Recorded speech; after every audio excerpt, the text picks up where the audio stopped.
Yeah, we'll take more calls coming up, but joining us right now, it's an honor. Dr. Art Laffer is here once again. Art Laffer. I just want to read this sentence or two from his Wikipedia page. Art Laffer is an American economist who first gained prominence during the Reagan administration as a member of Reagan's Economic Policy Advisory Board. He is best known for the Laffer curve, an illustration of the concept that there exists some tax rate between 0 and 100% that will result in maximum tax revenue for governments. Now, Dr. Laffer, welcome back to WTIC. Nice to have you here. Thank you very much, Todd. How have you been? I'm awesome. And I wanted to get that sentence in because it just occurred to me that what the state of Connecticut is attempting to experiment with is the 100% tax rate to see if that's the sweet spot. It's shocking, isn't it? How do you explain this, and how does Connecticut compare? Is this a unique example? Not quite unique. You and New Jersey are very similar, to be honest with you. There was a time back from 1990 earlier when you were the best performing state in the nation, very close to it. You had no income tax. You were rapidly growing. I mean, all the metrics were in your favor. Your income growth was the highest in the nation, all sorts of jobs, employment output. And then you got Lowell Weicker, and you put in the income tax, you raised the corporate tax, and then the death spiral started in Connecticut. And since then, since 1991, you have been about one of the worst performers in the nation, and it just keeps getting worse and worse and worse. But is the implementation of an income tax, is that cause and effect, or is that just a correlation? Oh, well, it is a correlation for sure, and I believe it's very much a cause and effect.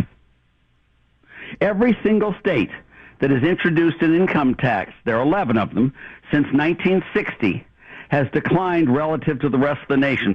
Some of them horrendously, like New Jersey, like Michigan, like West Virginia. They've just collapsed before our very eyes. And you guys have collapsed pretty badly as well. And what causes that collapse? Is it that the flow of money becomes so rich that they lose all sense of cause and effect when it comes to spending? Well, what it is that people find better states to be in. For example, in my state right now, Tennessee, we have the third lowest taxes in the nation. We have about the fastest growth in the nation. We have the biggest surplus relative to our size. We have the best increases in public services. We have the highest credit rating, and our pension funds are fully funded. But other than that, it's a really bad state. Just joking, Todd.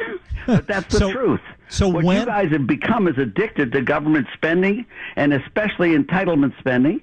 You've become addicted to redistributive taxes and over-regulation. And those three addictions are incredible. It's like tobacco, alcohol, and opioids all combined. And it's really hard to break that addiction. I mean, you've got to have a true intervention, and New Jersey is no different. They were the best performing state ever in 1965. Mm-hmm. They had no income tax or a sales tax.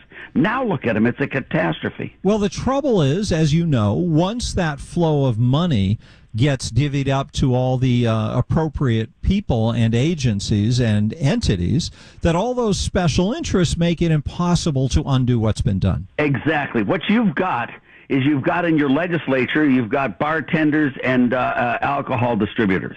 What you've got in your governor's mansion is pain clinics and pill peddlers. What you've got in your courts and your systems there are tobacconists.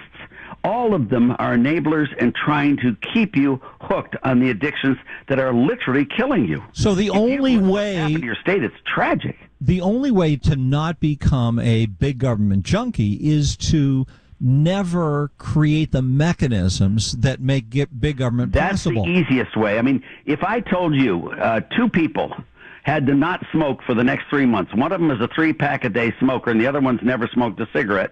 The guy who's never smoked a cigarette over the next 3 months not smoking, that's not going to bother him at all. The guy who's a 3-pack-a-day is going to have delirium tremens, he's going to have withdrawals, he's going to have all sorts of pain. You are in that case. And it's really shocking, and that's why I think your governor's race is so important and why I'm backing Bob Stefanowski, whom I've known forever and ever and ever. He's the real reform guy there in your state, and that I think could do the intervention. Well, what does Stefanowski have, and what are those elements? Well, he worked for GE Capital. First place, he's run big operations for a long time, and he knows the power of incentives. Believe me, he was paid on an incentive basis based upon performance. And that's what you've got to have happen to your state. You can't, if you tax people who work, and you pay people who don't work. Don't be surprised if a lot of people choose not working. And that's exactly what's happening. You have the largest outflow, net outflow of adjusted gross income of any state in the nation. It's just shocking how people are leaving your state. The numbers are stunning. Absolutely. It's just stunning. And, and I spent a lot of my life in Connecticut, as you may know, at Yale. And I remember a very prosperous state that was, living off the sins of New York and doing really well. And now it's just the reverse. You've eaten up all of your seed corn, and now you need to really reform your system. Otherwise, it ain't going to happen. All right, Dr. Art Laffer, great to talk with you again. Thank you for taking the time, sir. It is my pleasure, and good luck on what's happening. It's really important. This is a big election. It absolutely is.